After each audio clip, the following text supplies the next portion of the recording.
Hi everyone, today we'll talk about how to fix or how to solve the problem of authentication failed on the application of NFL app. You will go to settings.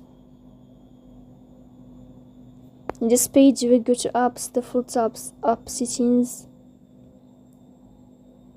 Here in this list you will go down until you find this window of NFL and you can click. Then this page of app info, you will click on first stop and you can click OK. Here you will enter to the window of storage. Then we click on clear cache. Then we go to Play Store. You will search about the application of NFL. And then here then you can update your app if you find updates. So please don't forget to support us.